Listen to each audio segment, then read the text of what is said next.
I had to prepare William for the possibility that we could get hijacked. I just heard like literally someone breaking down our door. I had to drive around with a gun in the car. Wow, what a dramatic, over-the-top intro for today's special guest, who is going to be talking with me about some of the troubles, difficulties and dangers that my family might be facing in South Africa at the moment. It is the worst violence in South Africa since the 1990s and the end of apartheid. And while there are some pretty shocking revelations throughout the interview, the rest of the chat isn't so dramatic. Therefore, let's change the music to something a little more suitable and introduce my ex-wife and William's mum, Amor. Welcome to my channel. Hi, thank you for having me. We're badly burnt but alive. Is it your first time, like, officially in a video of mine, I think? I think we did something, but then it didn't work out. So yeah, I think officially first time. First time on the channel that you created, your brainchild? What can I say? You can thank me later. For anybody that's not seen my videos before, doesn't know who you are, can you give us like a brief 30-second introduction of who you are? I'm William's mom. I'm the baby mama.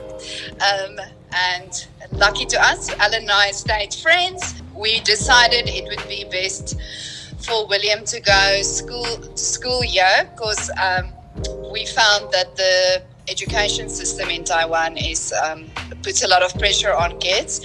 So we found it would be healthier for him to go to school in an environment where he's just a kid. You know, he can go to school barefoot and climb trees and stuff, which I don't think is always possible in Taiwan. So you obviously had your childhood in South Africa. How was that? Well, I grew up on a farm, so I think it was a bit different than William. When I was William's age, we were just outside playing on the farm. It wasn't as dangerous as it is now. So towards the end of our time on the farm, I remember in my final year of school, I had to drive around with a gun in the car, you know, prepared for if I get home and there are unexpected visitors. But like with the things that went on a couple of weeks ago, yeah, it's different living in it than seeing it on social media. What is actually going on? Why are they kicking off? They're angry about Zuma going to jail. Yeah. Well, that's what they said it all started with.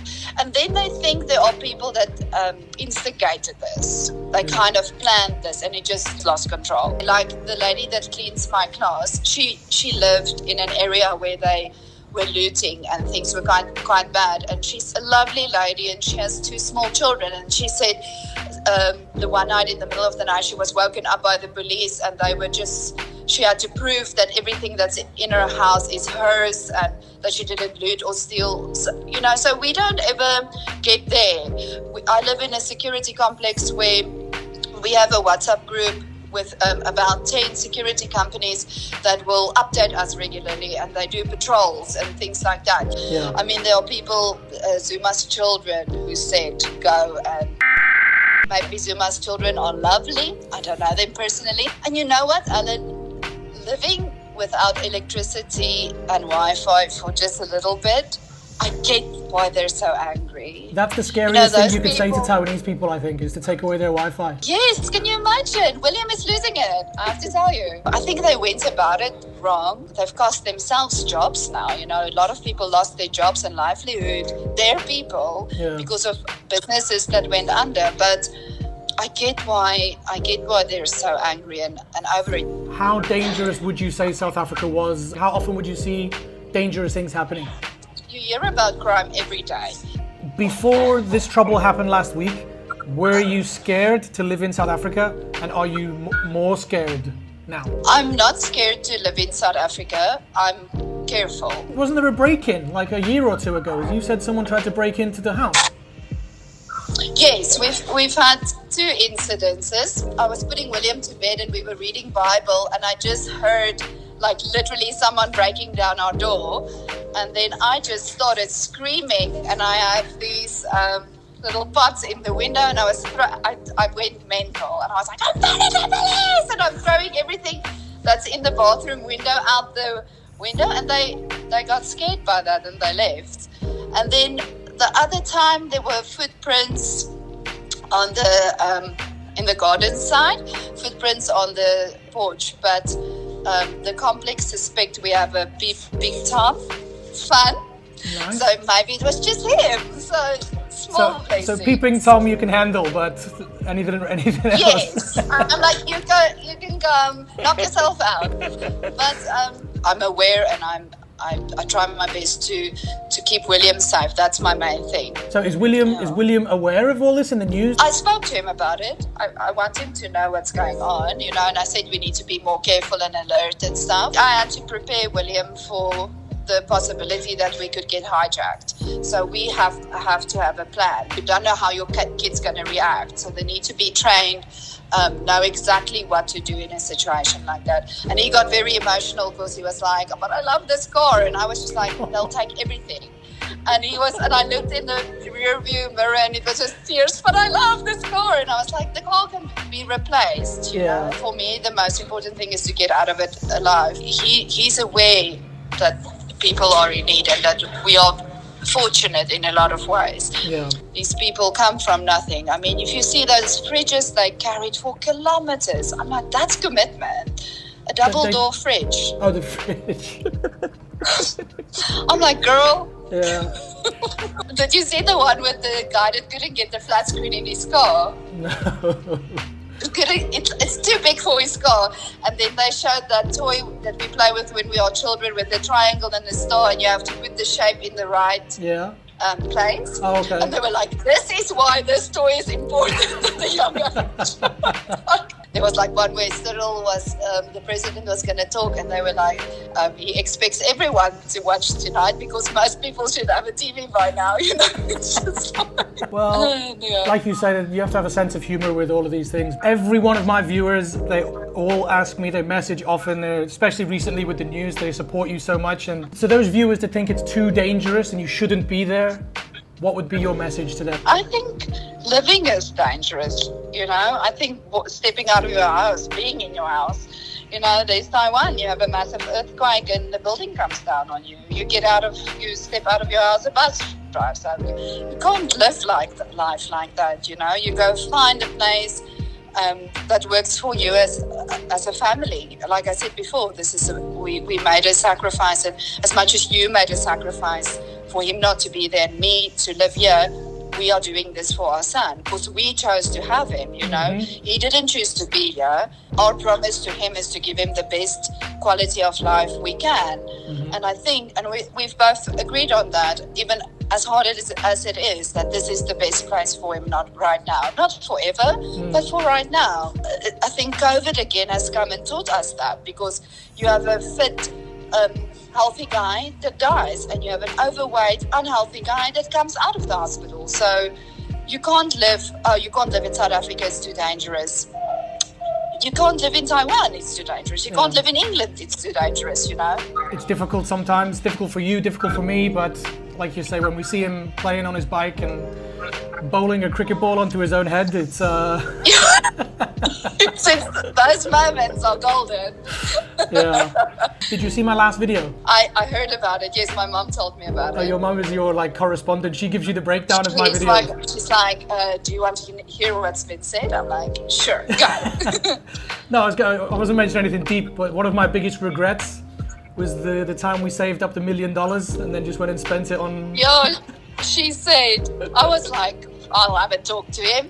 That was an awesome time, man. No regrets, right? No regrets. No regrets. Ach, nee. Even the wedding and it not working. Flip, I looked awesome, you looked awesome. Yeah. Great photos. Great photos. $1 million photos.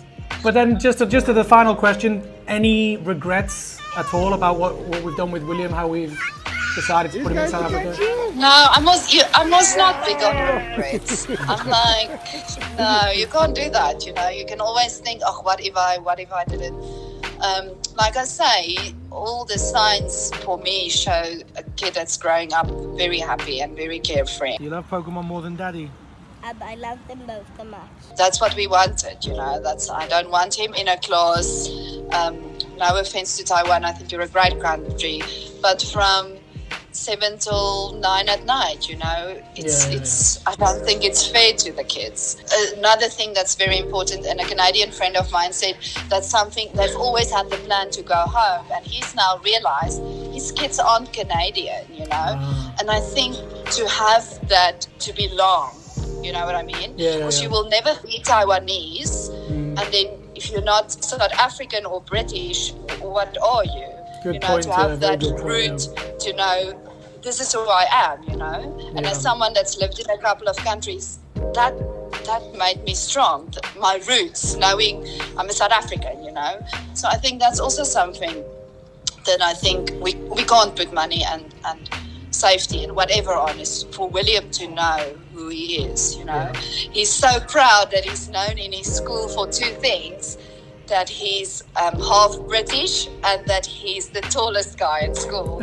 I mean, and how awesome is that, you know? He doesn't have any kind of identity crisis. He knows exactly who he is and where he's from. No, he knows exactly.